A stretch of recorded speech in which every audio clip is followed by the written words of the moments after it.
बच्चों, मैं रेखा पूर्णमूर्ति global school की अध्यापिका आज आपको हिंदी विषय का पाठ 1 कविता वह चिड़िया जो। कविता का क्या नाम है? वह चिड़िया जो।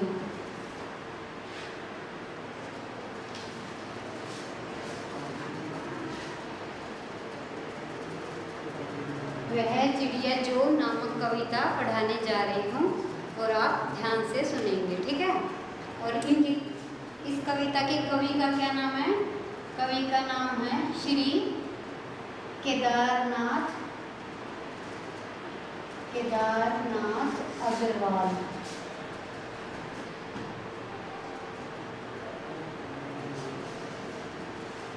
ठीक है, ये आपकी पहली कविता है जिसका नाम है वह चिड़िया जो। और इस कविता के कवि का क्या नाम है?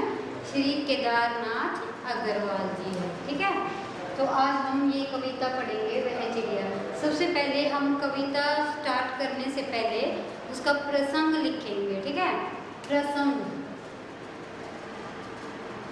के अंदर क्या लिखना होता है? प्रसंग के अंदर हम लिखेंगे कविता का नाम, कवि का नाम, ठीक है, और इस कविता में किस विषय में बताया गया, ये चीजें हमें प्रसंग के अंदर लिखनी होती हैं। तो प्रसंग लिखेंगे कि प्रस्तुत पद्यांश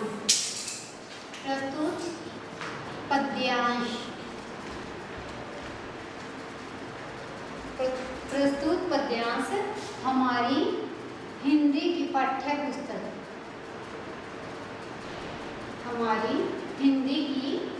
पाठ्य पुस्तक,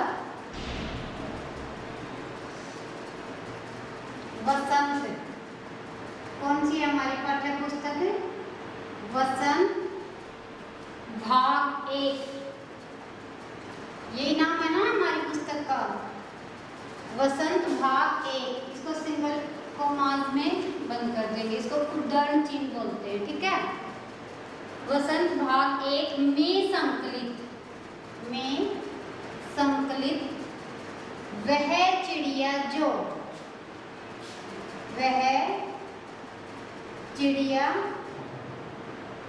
जो, ठीक है। ऐसे इसको भी उद्धरण चिन्ह में लिखेंगे, कविता के नाम को भी। भाग 1 में संकलित वह चिड़िया जो नामक कविता से लिया गया है,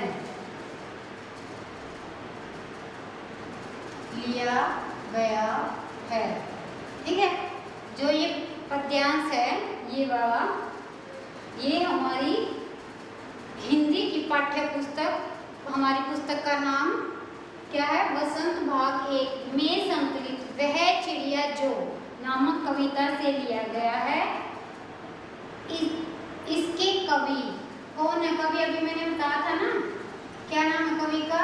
कवि का नाम भी हमें एक उद्धरण चिन्ह के अंदर लिखना है, श्री केदारनाथ अग्रवाल।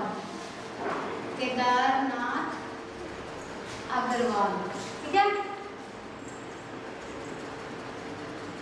इसको भी हम उद्धरण चिन्ह के अंदर लिखेंगे।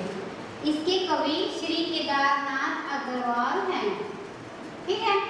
अब लिखना है इस कविता में क्या बताया गया है, पूरी कविता के अंदर क्या बताया गया है। इस कविता के अंदर बताया गया है कि एक छोटी सी चिड़िया है और उसके नीले पंख हैं। वो उस चिड़िया को स्वतंत्रता बहुत प्रिय है, आज़ादी बहुत पसंद है, ठीक है।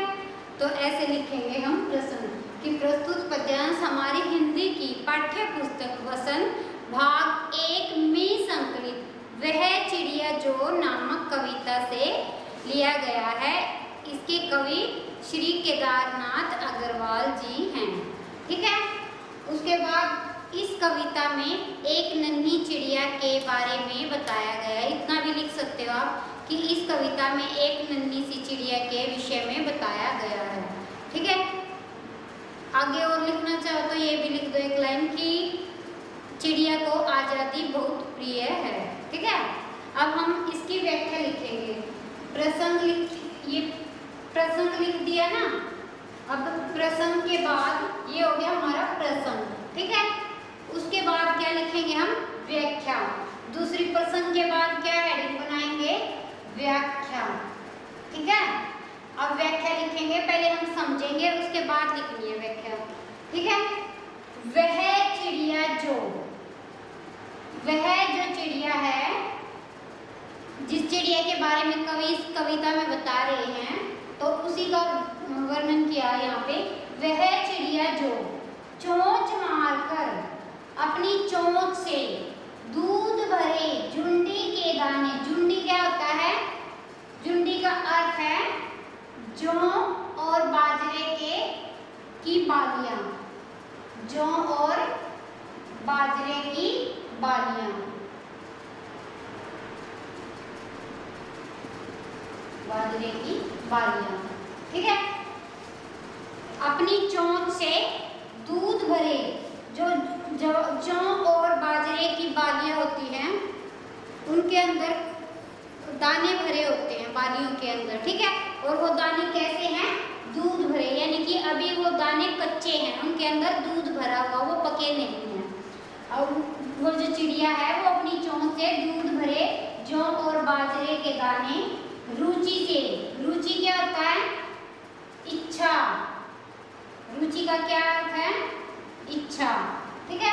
रुचि से, इच्छा से और रस से, रस मतलब खुश होकर, रस से, खुशी से खा लेती है, ठीक है। यहाँ तक समझ आ गया? वह जो चिड़िया है, वह छोटी सी नन्ही सी चिड़िया अपनी चोंच से दूध भरे जौ और बाजरे के दानों को इच्छा से और अपनी खुशी से खा लेती है। वह छोटी संतोषी चिड़िया नीले पंखों वाली मैं हूँ, मुझे अन्न से बहुत प्यार है। अब इस कविता में पहले कवि ने बताई है ये लाइनें, अब चिड़िया के माध्यम से कवि ने ही आगे लिखी है ये लाइनें, चिड़िया के माध्यम से। पहले स्वयं लिखी है कि वह चिड़िया जो, चिड़िया के बारे में बताया गया, और यहाँ पे क्या है कि चिड़िया को ऐसा लग रहा है उन्होंने चिड़िया ने ही लिखी है कि वह छोटी संतोषी नीले पंखों वाली मैं हूँ, यानी कि जिसके बारे में ऊपर बताया गया है वह छोटी सी संतोषी, संतोषी का क्या अर्थ होता है? संतोष करने वाली, संतोष मतलब धैर्य करने वाली, संतोष करने वाली भी लिख सकते हैं या धैर्य धारण करने वाली, करने वाली। वह छोटी संतोषी चिड़िया, यानी कि वह छोटी सी संतोष करने वाली चिड़िया नीले पंखों वाली मैं हूँ, यानी कि मैं, कवि चिड़िया कहती है कि मेरे पंखों का रंग नीला है, ठीक है, और नीले पंखों वाली वह चिड़िया मैं हूँ, मुझे अन्न से बहुत प्यार है। अन्न, अन्न शब्द का क्या अर्थ है यहाँ पे? अनाज, क्या अर्थ है? अनाज। मुझे अन्न से बहुत प्यार है, यानी कि मुझे अनाज से बहुत प्यार है, मुझे अनाज बहुत पसंद है, ठीक है। यहाँ तक समझ आ गया? अब हम नेक्स्ट पैराग्राफ देखते हैं। ये पहला पद्यांश था, अब नेक्स्ट पद्यांश देखेंगे। नेक्स्ट पेज पे है अब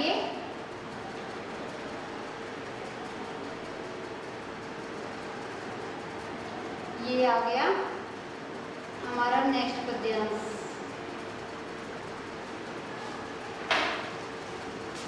अभी हम इसको प्रसंग को इरेज कर देंगे।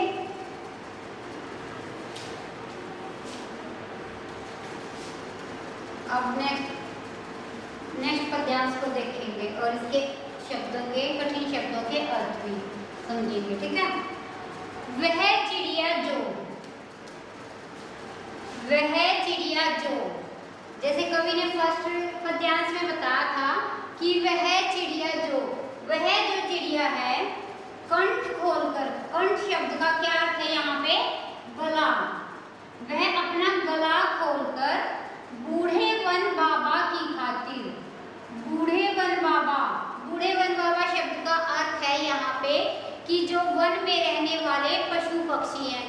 काफी समय से वन में ही रह रहे हैं। यहाँ पे बूढ़े वन बाबा का अर्थ है जंगल में रहने वाले पशु पक्षी की खातिर। खातिर का क्या अर्थ है? के लिए। ठीक है।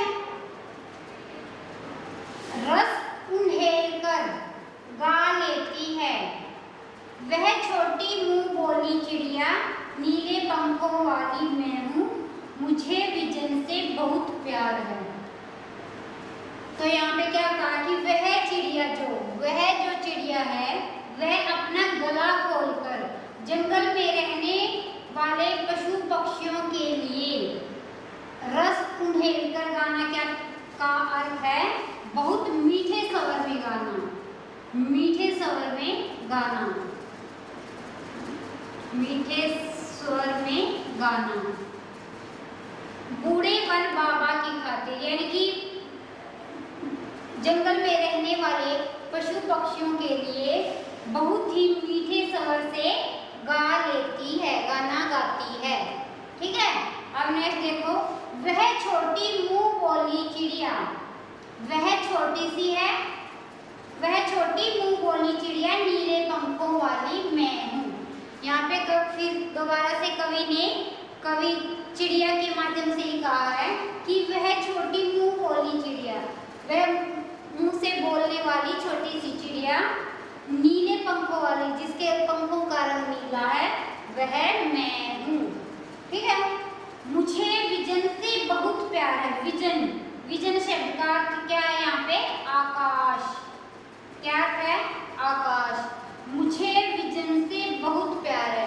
वह चिड़िया कहती है कि मुझे आकाश से बहुत प्यार है, यानी कि मुझे आकाश में स्वतंत्र उड़ना बहुत पसंद है।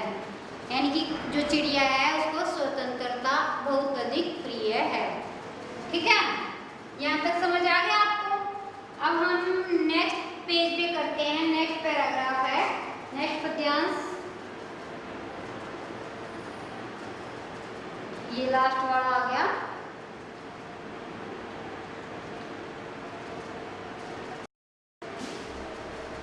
वह चिड़िया जो चोंच मारकर चढ़ी नदी का दिल टटोलकर जल का मोती ले जाती है, वह छोटी गर्वीली चिड़िया, नीले पंखों वाली मैं हूँ, मुझे नदी से बहुत प्यार है। ठीक है।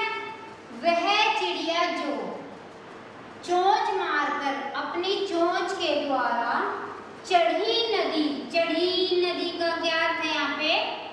नदी का तो वही नदी होता है, और चढ़ी का अर्थ है पानी से भरी हुई। चढ़ी का अर्थ क्या है? पानी से भरी हुई। पानी से भरी हुई नदी का दिल टटोल कर, दिल टटोल कर का अर्थ है यहाँ पे ढूंढ कर, ढूंढ कर। ठीक है। ढूंढ कर जल का मोती ले जाती है। वह जो चिड़िया है वह अपनी चोंच मारकर पानी से भरी हुई नदी का दिल टटोल कर, यानी कि पानी से भरी हुई नदी में से ढूंढकर जल के मोती को निकाल कर ले जाती है। वह जो छोटी सी चिड़िया है वह क्या करती है? पानी से लबालब भरी हुई नदी में से जल रूपी मोती को निकाल कर ले जाती है। जल का मोती है जल रूपी मोती, यानी कि नदी में मोती तो होगा नहीं, जो जल है, जल की बूंद को ही मोती कहा गया है यहाँ पे, कि वो जल की बूंद को निकाल कर ले जाती है, यानी कि जल रूपी मोती को ले जाती है। ठीक है। वह छोटी गर्वीली चिड़िया, गर्वीली शब्द का क्या है यहाँ पे? गर्वीली, गर्व करने वाली, गर्व करने वाली। वह छोटी गर्वीली चिड़िया, नीले पंखों वाली मैं हूँ। अब फिर वैसे ही कवि ने लास्ट की पंक्तियों में चिड़िया के माध्यम से लिखी है ये पंक्तियाँ तीन, उसमें कहा गया कि वह छोटी गर्वीली चिड़िया पंखों वाली मैं हूँ। कि वह जो छोटी सी चिड़िया है जिसके बारे में अभी बताया गया है, वह गर्व करने वाली चिड़िया जिसके पंखों का रंग नीला है, वह मैं हूँ।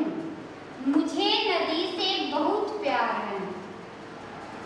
वो चिड़िया कहती है कि मुझे नदी, जो नदी होती है, उसे अत्यधिक प्रेम है। प्यार का अर्थ है प्रेम, कि मुझे उस नदी से बहुत प्यार है, बहुत प्रिय है वह नदी। ठीक है, समझ आ गया बेटा? अब जैसे फर्स्ट पद्यांश के बाद लिखा था प्रसंग, ऐसे ही अगर आपके पेपर में चाहे सेकंड पद्यांश आ जाए व्याख्या करने के लिए, चाहे थर्ड आ जाए, प्रसंग सब में एक जैसा ही रहेगा। जैसे फर्स्ट का लिखा था प्रसंग, वैसे ही सेकंड में भी सेम लिखा जाएगा, थर्ड में भी सेम लिखा जाएगा। व्याख्या जैसे मैंने अभी आपको समझाई है, उसी तरह व्याख्या अलग अलग हो जाएगी। ऐसे ही व्याख्या लिखनी है। ठीक है, समझ आ गया ना बेटा? आज के लिए इतना ही। Thank you, have a nice day. Okay.